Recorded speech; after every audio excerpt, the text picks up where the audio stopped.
The one and only Botticelli. Botticelli and Raphael, shirts and trousers. நிறைய மாற்றங்கள் நிகழ்ந்திருக்கு. இன்று கூட தலைமைச் செயலாளர் மாற்றம் நடந்திருக்கு. முருகானந்தம் தலைமைச் செயலாளராக அறிவிக்கப்பட்டிருக்காங்க. நீங்க எப்படி பார்க்குறீங்க சார் இந்த விஷயங்களை? இல்லை, ஒரு இடத்துக்கு ஒருத்தர் வராருன்னா ஏதோ தகுதியற்றவர்கள் வந்துட்டாங்க, மற்றவங்களெல்லாம் குறுக்கு வழியில் சில வேலைகளை செஞ்சு வந்துட்டாங்கன்னு நம்ம எடுத்த எடுப்பில் யாரையும் குறை சொல்ல விரும்பலை. பொதுவாக கடந்த 6 மாதங்களில் அல்லது குறிப்பாக ஸ்டாலின் தலைமையில் இந்த திமுக அரசு அமைந்த நாள் முதலாக அதிகாரிகள் கைப்பிடிக்குள்ள முதலமைச்சர் போயிட்டாருன்னு நான் தொடர்ந்து சொல்லிக்கிட்டே வரேன். ஏதோ அவரை பலவீனப்படுத்துறதுக்கோ இல்லை இல்லாத ஒன்றும் சொல்லலை. அதிகாரிகள் ஒன்றும் ஏதோ இந்த நாட்டினுடைய தேச விரோதிகள் அல்ல. அதிகாரிகள் இல்லாமல் இந்த அரசாங்கம் இயங்கவே முடியாது. அந்த யதார்த்தம் புரியாதவன் அல்ல நான். ஆனால் அந்த அதிகாரிகளை கட்டுப்படுத்த வேண்டியது, மானிட்டர் பண்ண வேண்டியது முதலமைச்சருடைய மக்களால் தேர்ந்தெடுக்கப்பட்ட அரசின் தலைமை பொறுப்பில் இருக்கிற முதலமைச்சர் தன் கட்டுப்பாட்டில் வைக்கணும். ஒரு அதிகாரி எந்த இடத்துல இருக்கணும், எவ்வளோ நாள் இருக்கணும், தப்பு செஞ்சா அடுத்த செகண்ட் மாற்ற நான் தயங்க மாட்டேங்கிற மெசேஜை சொல்லிக்கிட்டு இருக்கணும். கண்ட்ரோல் இவர் கையில் இருக்கணும்.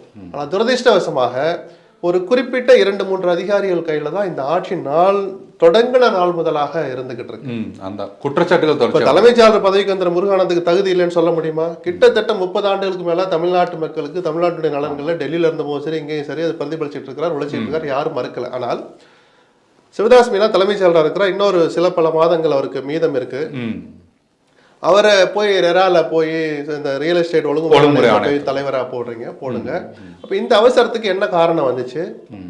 யாருக்காக நடக்குது இதெல்லாம்? பிப்ரவரி மாசமே காலி ஆயிடுச்சு ரெரா தலைவர் பதவி.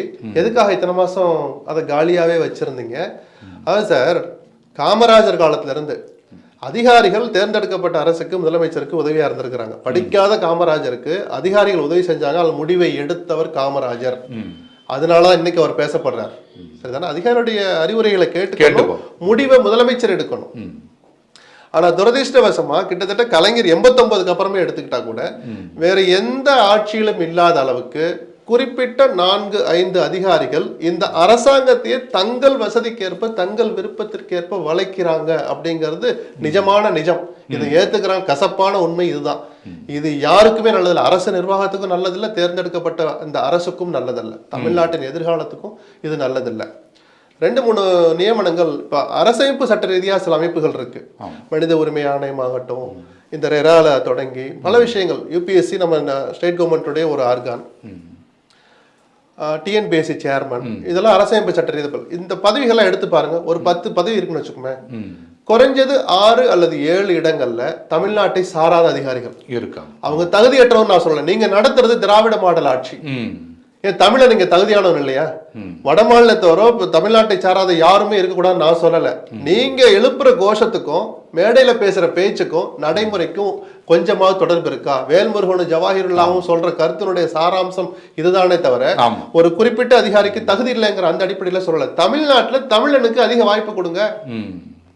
சுனில்குமார்னு ஒருத்தரை சீருடை பணியாளர் தேர்வாணையத்துடைய தலைவரா போடுறீங்க. ஒரு டிஜிபியா இருந்து ஓய்வு பெறுகிறார், அப்படியே ஒரு வருஷம் எக்ஸ்டென்ஷன் கொடுக்கலாம், தப்பு இல்லை. நடைமுறையில பல நேரங்கள் இருக்கு. ராஜகோபாலன் இதே பதவியில அந்த மாதிரி எக்ஸ்டென்ஷன் கொடுத்திருக்கிறாங்க. ஆனால் ஓய்வு பெற்று அவருக்கு இன்னொரு பதவியை கொடுக்குறீங்க. அந்த பதவி முடிவதற்கு முன்பாக அவருக்கு இன்னொரு பதவியை கொண்டு வந்து ஓய்வு பெற்ற ஒரு அதிகாரியை 3 வருஷம் ஆயிடுச்சு அவர் ஓய்வு பெற்று. 3 வருஷம் கழிச்சு அவரை கொண்டாந்து நியமிக்க வேண்டிய அவசியம் என்ன? திமுகவுக்கு அப்படின்னு அவர் உழைச்சிட்டார். அனுசரணையா, திமுகவுக்கு அனுசரணையா தான், தங்கள் அரசுக்கு அனுசரணையா, கட்சிக்கு அனுசரணையா தான் எந்த ஆளுங்கட்சியும் இது போன்ற பதவிகள் ஆட்களை நியமிப்பாங்க. இதை சொல்றதுக்கு யாரும் வெக்கப்பட வேண்டாம், தயக்கப்பட வேண்டாம். அது ஊர் அறிஞ்ச ரகசியம்.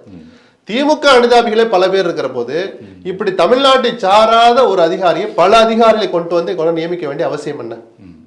அப்ப ஸ்டாலின் திமுகவினர் மேடையில பேசுறதுக்கும் நடைமுறைக்கும் கொஞ்சமா சம்பந்தம் இருக்கா? கேள்வி வரும்ல சார். நிச்சயம். அப்ப இதெல்லாம் யாரு முடிவு பண்றா, யார் இயக்குறா? நிச்சயமாக ஸ்டாலின் தன் மனசு இந்த காரியங்களை செய்ய மாட்டார்னு மூத்த அமைச்சர்களே பொறுமிக்கிட்டு இருக்காங்க. தலைவர் தான் கையெழுத்து போடுறார், முதலமைச்சர் தான் கையெழுத்து போடுறார். அவரை இயக்குவது யார், அவருக்கு நிர்பந்தம் கொடுப்பது யாருங்கிற கேள்வி கொஞ்சம் கொஞ்சமா அதிகமாகிட்டே வருது. இது திமுகவுக்கும் நல்லதல்ல, இந்த அரசுக்கும் நல்லதல்ல. இவர் சுயமா முடிவெடுக்கணும். இதே பதவிக்கு தமிழ்நாட்டை சேர்ந்தவர்களை தகுதியான நபர்கள், ஓய்வு பெற்ற டிஜிபி தான் நியமிக்கணும். அதிலே பல பேர் இருக்காங்களே. இல்ல, அதுவுமே அன்புமணி என்ன சொல்றாருன்னா, இது வரைக்கும் பதவியில இருந்தவங்கள தான் நியமனம் பண்ணியிருக்காங்க. ஓய்வு பெற்ற ஒருவரை பண்றதே வந்து ஒரு புதிய நடைமுறை அப்படின்னு சொல்லலாம். அதுவும் கூட யாரை கொண்டு வரீங்க, என்ன நிர்பந்தம் வந்துச்சு, அதுதான் இன்னைக்கு திமுக கேட்கிறாங்க. அவங்களுக்கு போறப்ப இல்ல, நம்ம போன்றவர்கள் போகணுமா தான் அந்த கருத்துக்களை வெளியே சொல்ல வைக்கிறாங்க. முதலமைச்சர் இதை மறுபரிசீலனை பண்ணணும். குறைஞ்ச தமிழ்நாட்டில் இருக்கிற கான்ஸ்டபிள் தொடங்கி எஸ்ஐ வரைக்கும் அந்த தேர்வு நடத்துற ஆணையம் அது. எதுக்கு சார் உத்தரப்பிரதேசக்காரர் நமக்கு வேணும்? சார் ரெரா சேர்மன் ராஜஸ்தான்காரர் சிவதாஸ் மீனா போய் தான் அதை நிரப்பணுமா? தமிழ்நாட்டில் தகுதியுள்ள தலைமைச் செயலாளர் அந்தஸ்துல ஓய்வு பெற்றவங்க யாருமே கிடையாதா? சிவதாஸ் மீனாக்கு தகுதி இல்லைன்னு நான் சொல்லல. நேர்மையான பல அதிகாரிகள்ல ஒரு 10 பேர் எடுத்தால சிவதாஸ் மீனா கண்டிப்பா ஒரு இடம் உண்டு. நான் கிரெடிபிலிட்டிக்குள்ளே வரல.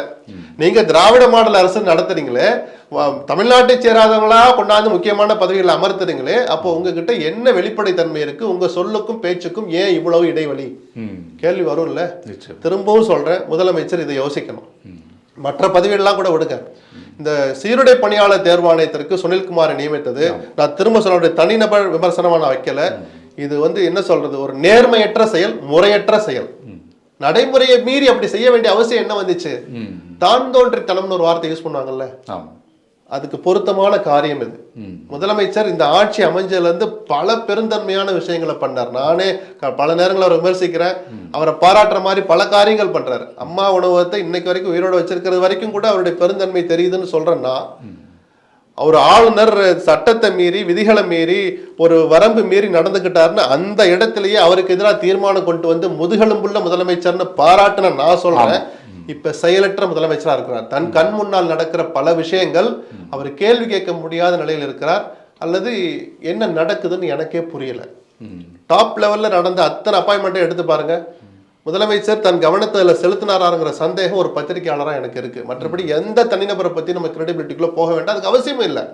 நீங்க சொல்ற கோஷம் என்ன, நீங்க நடத்துற ஆட்சி என்ன, அந்த ஆட்சிக்கு என்ன பேர் வச்சிருக்கீங்க, அது ரெஃப்ளெக்ட் ஆகுதா இது மாதிரியான நியமனங்கள்ல?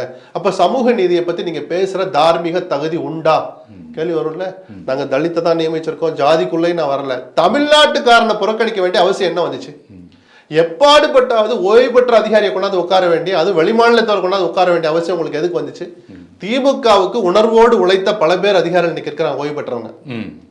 அதனாலே பழிவாங்கப்பட்ட பல அதிகாரிகள் இருக்கிறாங்க, தகுதியான அதிகாரிகள் இருக்கிறாங்க. அவங்கள 1-2 பேர் எடுத்து போடுங்க.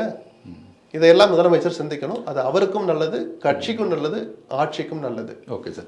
டிஎன்பிசி சேர்மன் அந்த விஷயத்திலயுமே வந்து என்ன சொல்றாங்கன்னா, கவர்மெண்ட் முன் வச்சவங்களை வந்து ஆளுநர் வந்து ஏத்துக்கல, பிரபாகர் அவர் வந்து ஆளுநரோட தேர்வா தான் பிரபாகர் இருக்காரு அப்படின்னு எஸ்டிபிஐ வந்து ஒரு குற்றச்சாட்டை முன் வைக்கிறாங்க. தவிர அவர் வந்து பாஜகவுக்கு கொஞ்சம் நெருக்கமானவர். அப்படி ஒரு தனிநபர் விமர்சனத்தை வைக்கிறதுக்கு என்கிட்ட ஆதாரம் இல்லை. பார்ட்டி வேர்னாலும் ஐ ப்ரிஃபர் போட்டிசலி. எங்க இருந்தாலும் நம்ம ஸ்டாரா தெரியணும் இல்லையா?